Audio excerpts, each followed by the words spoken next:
Certains, même à la maison, il ne peut pas prier à genoux. Sa femme va le surprendre en train de s'agenouiller.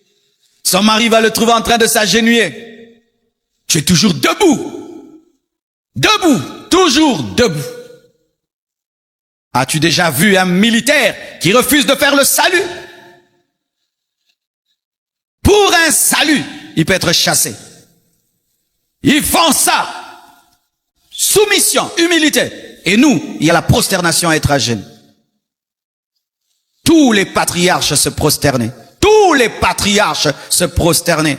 Lorsqu'on a défié l'autorité de Moïse par Corée, Dathan et Abiram, lorsqu'ils ont dit, est-ce que Dieu ne parle que par vous? La Bible nous dit que Moïse se jeta la face par terre pour dire, Seigneur, révèle à ces hommes que tu m'as appelé. La soif te pousse par terre.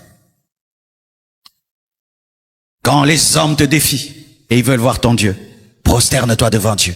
Dis-lui, je diminue, manifeste-toi. C'était ça. Moïse est debout, on le défie. Tu sais, quand on te défie, tu dois aussi te tenir debout. Lui, au lieu de se tenir debout, il se prosterne. Donc, il permet à celui qui est derrière lui de toucher Corée, Abiram et Dathan. Et Dieu a prouvé qu'il avait choisi Moïse. Dieu n'entre pas dans ta guerre parce que tu es un orgueilleux. La soif donne toujours l'humilité. La soif donne toujours l'humilité. Les fumeurs, quand ils ont besoin de leur cigarette, s'humilie même devant un étranger, lui dit, est-ce que tu as un mégot? Certains même partagent les mégots de cigarettes avec des inconnus tellement qu'il a besoin de sa nicotine. Il s'humilie. Mais toi, tu dis que tu as besoin de Dieu. Tu ne sais même pas fléchir tes genoux. Tu ne sais même pas tomber sur ta face. Et si tu dis le corona, tombe devant ta face, sur ta face, chez toi à la maison. Apprends à prier en t'humiliant. Car la Bible dit que Dieu veut que nous puissions élever des mains pures. Dans la prière, il y a aussi la partie corporelle. Même le corps doit prier. Même le corps doit prier. Lever les mains. Pour certains, c'est impossible. Oui, frère, tu sais, nous levons les mains. Mais je connais des gens qui ne peuvent pas lever les mains. Je connais des gens personnellement qui n'ont jamais levé les mains devant Dieu. Jamais il n'a fait ça. C'est toujours. Il ne peut pas faire ça.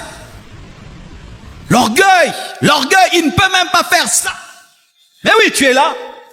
Mais tu es là. Tu ne peux pas faire ça. Seigneur, tu ne peux pas. Pourquoi? L'orgueil t'empêche d'exprimer ta faiblesse, de t'humilier, d'obéir.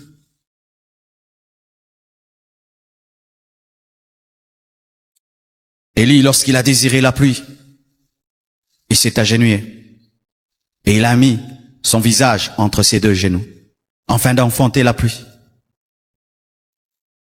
Le grand Élie, l'homme de feu, le prophète des prophètes, cher prédicateur, même quand tu seras un grand prédicateur, continue à t'agenouiller devant Dieu.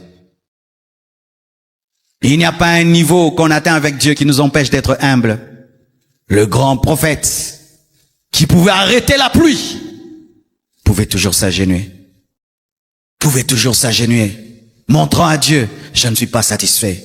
Je veux encore plus. J'ai vu la dimension de fermer la pluie. Je veux aussi la dimension de libérer la pluie. Tu n'as pas tout vu. Même si tu as vu, tu n'as pas tout vu. Demeure dans l'humilité. Et je vous assure, même les enfants, un garçon qui voit son père qui a une maison, voiture, tout, il entre dans ta chambre, il te trouve à genoux. Tu l'as enseigné. Toi aussi, quand tu seras un père, fléchis tes genoux. Je vous assure, c'est très beau. Un enfant qui voit son père s'agenouiller. C'est beau. Mon papa qui m'envoie, mon papa qui me gueule, a quelqu'un qui est au-dessus de lui. Il a quelqu'un au-dessus de lui. Papa respecte quelqu'un. C'est Jésus. Moi aussi, je veux respecter Jésus. C'est beau quand un enfant voit ses parents à genoux devant Dieu. Pire, il entre, il te trouve prosterné. Papa, tu fais quoi? Je suis en train de prier, d'adorer Dieu. Ça le marque. Combien de fois un enfant musulman a vu son père se prosterner? 1000 fois, 10 000, 100 000 fois. Lorsqu'il entre dans leur foi, il le fait directement, tellement qu'il a vu. Frère, sœur, tu ne peux pas mettre d'un côté ta spiritualité et d'un autre côté ton corps, car David dit, mon corps même soupire après toi, mon corps. Notre corps est le temple du Saint-Esprit. Notre corps est un instrument de Dieu. Si nos mains peuvent guérir les malades, nous devons fléchir nos genoux. Car une des promesses qui est donnée à Christ, c'est que les genoux doivent fléchir devant lui. Tout genou fléchit. Les genoux. Même si nous sommes chrétiens, les genoux doivent fléchir devant Dieu. Est-ce que tu le fais aisément, facilement?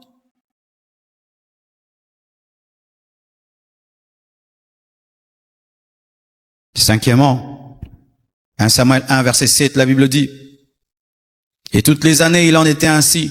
Chaque fois qu'Anne montait à la maison de l'Éternel, Pénina la mortifiait de la même manière. Alors elle pleurait et ne mangeait point. Elle pleurait et ne mangeait pas. » Le jeûne. Samuel est le produit du jeûne. Souvent nous parlons du balbutiement de Anne qui avait étonné le sacrificateur, mais elle avait jeûné avant. Elle voulait tellement l'enfant, son mari l'a gâté, lui donnait tout et plus que même Pénina. Mais quand Pénina l'a mortifiée et qu'elle voulait manger, elle arrêtait. Elle dit, Dieu, j'ai pas besoin de nourriture, j'ai pas besoin des vêtements, j'ai pas besoin d'argent. Donne-moi un enfant, donne-moi un enfant, donne-moi un enfant. Mange, je veux pas de nourriture, je veux un enfant. Mange, je veux pas de nourriture, je veux l'onction. Mange, je veux pas de nourriture, je veux la puissance. Mange, j'ai trop mangé dans ma vie, je veux la puissance. Mange, non, j'ai trop mangé, je veux la puissance. Mange, non, je refuse un ministère sans impact. Je veux que Dieu me donne les extrémités de la terre. Mange, je mangerai après. Que Dieu me donne d'abord l'impact. Mange. Non, non, non, non, non. Je veux Samuel, je mangerai après. Je veux Samuel. Mange. Je veux pas manger. Oh Jésus, change-moi de musique. Oh, je sens un écoulement. Oh.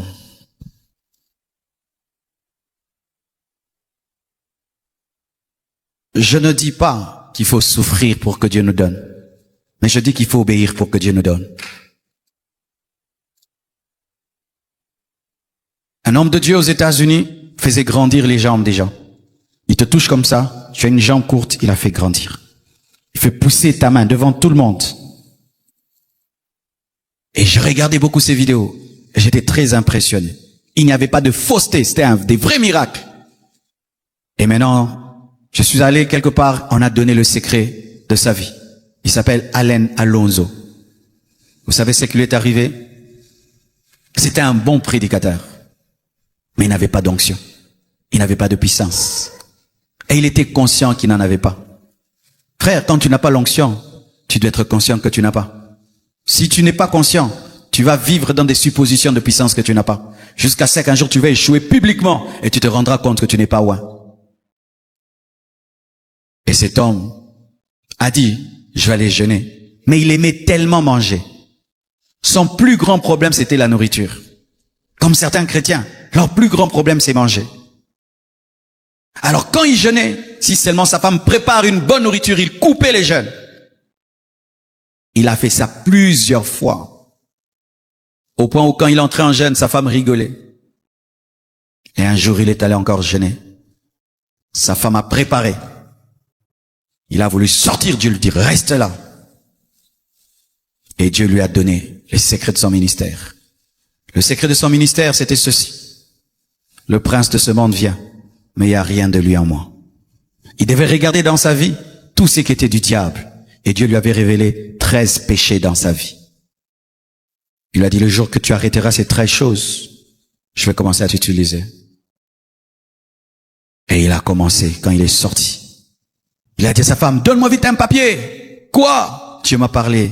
Il a commencé à écrire tout ce que Dieu lui avait dit. Et cet homme, quand il est sorti, mes frères, il faisait pousser les jambes des gens. Il avait payé le prix. Osborne est allé en Inde. Il a parlé de Jésus. On lui a dit, prouve-nous que ton Jésus est vivant. Il était incapable de prouver que Jésus était vivant. Il est rentré en pleurant aux États-Unis. Il est allé jeûner 3 jours à sec. Jésus lui est apparu. Il lui a dit, rentre. Il est rentré en Inde. Le ministère international a commencé.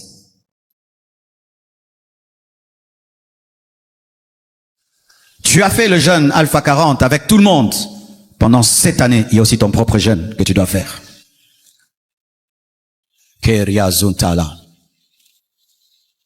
Oui, Dieu t'attend seul. Tu n'as jamais jeûné seul. Tu ne t'es jamais enfermé toi-même. Depuis que tu es chrétien, tu n'as jamais fait un jeûne seul. Certains sont là. Tous vos jeûnes, ce sont des jeûnes de l'église, d'ensemble. Mais ton propre jeûne, où tu t'enfermes seul, toi et Dieu, tu n'as jamais vécu ça. Quand tu iras au ciel, Dieu te montrera ce que ta vie aurait pu être si tu avais payé ce prix. Et vous avez remarqué que dans cette retraite, dans ce séminaire, je vous parle beaucoup des hommes de Dieu. Pas seulement de ceux de la Bible, mais aussi des contemporains, afin que vous sachiez que des hommes modernes aussi ont payé le prix pour vivre Dieu.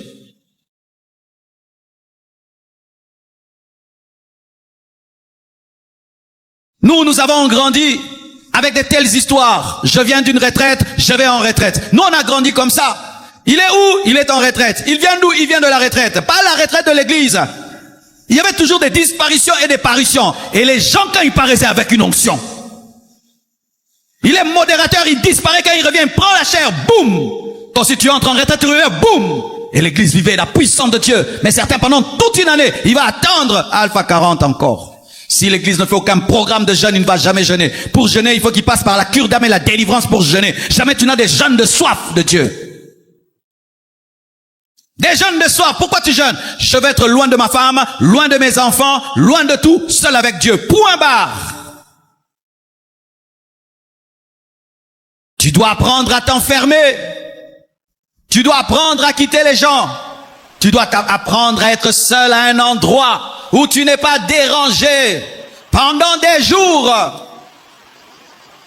Et si même vous n'arrivez pas à faire des jeûnes à sec ou à eau, même tu manges, mais tu t'enfermes, parce que des fois, il faut se couper de tout contact. Oui, ça fait partie de la vie chrétienne, se couper de tout le monde pour être avec Dieu. Jamais tu ne vivras le total de Dieu si tu ne fais de Jésus-Christ ton modèle. Et ton modèle, lorsqu'il a commencé son ministère, il était seul dans le désert. Jésus a commencé le ministère dans la solitude. Ça veut dire que la solitude fait partie de la vie chrétienne. Mes frères, vous allez sur des montagnes pleines de gens, vous retraites plein de gens. Quand est-ce que vous êtes seul? C'est quand même, tu sauras si tu as peur des ténèbres ou pas. Quand je me suis enfermé 40 jours dans mon bureau, mes frères, des fois il y avait des coupures d'électricité. Et dans ce bureau-là, il faisait noir au point, même si tu ouvres les yeux, tu vois noir. Et tout te dit que le diable va t'apparaître. Et tu as la révélation de Dieu, tu restes calme. Frère, cette retraite a bouleversé ma vie. Quand je suis sorti, Dieu m'a donné le monde. Dieu m'a donné le monde. J'ai perdu 8 kilos. Ce n'est pas que c'était le prix à payer, mais il est des fois bon que l'homme extérieur se détruise, afin que l'homme intérieur devienne fort. Il est important, pendant un temps, tu ne vois pas ta femme, tu ne vois pas ton mari, tu ne vois pas tes enfants, tu ne vois personne, tu ne regardes pas la télé. Tu es seul devant Dieu. Tu dois payer ce prix. Hey. Ah, il y a chanté les beaux chants. Il y a un rendez-vous que tu as avec Dieu. Dieu t'a fixé un rendez-vous, il t'attend quelque part. Pour Moïse, tu devais monter au sommet de la montagne. Et toi, Dieu t'attend quelque part. Chacun de nous a un rendez-vous avec Dieu. Et je t'assure que tu ne paieras pas ce prix. Ton Dieu, ce sera un Dieu des autres. Ce ne sera jamais ton propre Dieu.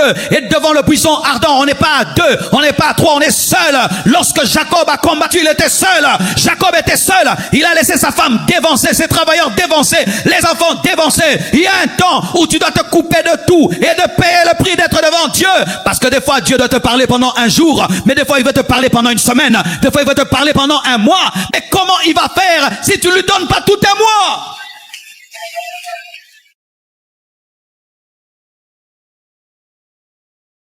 Tu dois faire ton propre jeûne sans le pasteur. Tu dois faire ton propre jeûne sans le pasteur, sans l'église, toi-même. Et je t'assure, tu n'oublieras jamais cela. Au début de ma vie chrétienne, j'ai fait un jeûne de 11 jours. Je ne prenais que la bouillie, mes frères. Le dernier jour, un tonnerre a tonné et une voix m'a parlé. Il m'a dit aujourd'hui, un grand homme de Dieu est né au Congo et en Afrique. J'étais un jeune garçon de 21 ans, mais aujourd'hui, je suis en train de vivre. C'est que cette voix m'avait dit. Mais les gens me disaient, tu as maigri, tu as 40 kilos, tu as 50 kilos. Je m'en fous. Je sais ce que je cherche. Je m'en fous. Je sais ce qui va m'arriver. Je m'en fous. Moi-même, je connais ma soif. Je connais ma faim. Je sais où je vais et je sais qui m'a appelé.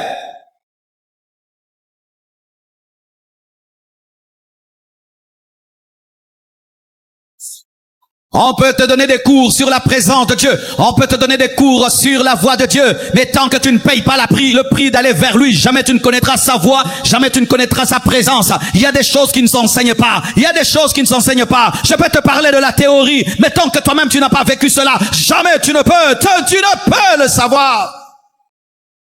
Tu dois avoir ton propre buisson ardent. Tu dois avoir ton propre buisson ardent. Tu dois avoir ton propre désert. Tu dois payer ce prix d'être seul. Et je peux te dire, mon frère, la plus grande difficulté pour moi, lorsque j'ai fait ce jeûne de 40 jours, ce n'était pas ne pas manger, c'était être seul. C'était être seul. Pendant 40 jours, tu regardes le même plafond, le même mur, et tu connais tous les détails du plafond, tous les détails du mur, tous les détails, et tout en toi te dit, sors. Mais tu dis, je vais sortir, pourquoi? Pourquoi je vais sortir? Pour revivre ce que je vivais là. Non, je ne peux pas sortir avec les mêmes limites. Lorsque je sors ici, ma vie doit changer, mon ministère doit changer. Je dois m'étendre à gauche, à droite, au nord, au sud et à l'est. Oh Dieu, donne-moi la force de rester dans cette chambre. Oh Dieu, donne-moi la force de rester dans cette chambre. Oh Dieu, donne-moi la force de rester dans cette chambre. Oh Seigneur, oh Seigneur, oh je m'arrête là. Je dirai le reste le vendredi. Tu dois aller à la recherche de Dieu d'une manière personnelle. Tu es trop dépendant des retraites de l'église. Tu es trop dépendant des retraites en groupe. Tu es trop dépendant. Tu as trop de béquilles spirituelles. Dieu veut que tu puisses lui démontrer ta propre soif, ton propre amour, ta propre recherche. Dieu veut que tu lui démontres toi-même que tu le veux. Le pasteur ne sera pas toujours avec toi. L'église ne sera pas toujours là. Lorsqu'il y a eu confinement, qui t'a dit de jeûner? Personne ne t'a dit de jeûner. Tu devais avoir ta propre vie chrétienne. Sortez des béquilles spirituelles et payez le prix de manière personnelle. Arrêtez de ne jeûner que lorsqu'il y a un programme. Mais écoutez le programme du Saint-Esprit. Écoutez la voix du Saint-Esprit. Écoutez la voix du Saint-Esprit. Prions le Seigneur, prions le Seigneur. Prions le Seigneur, prions, prions, prions, prions, prions.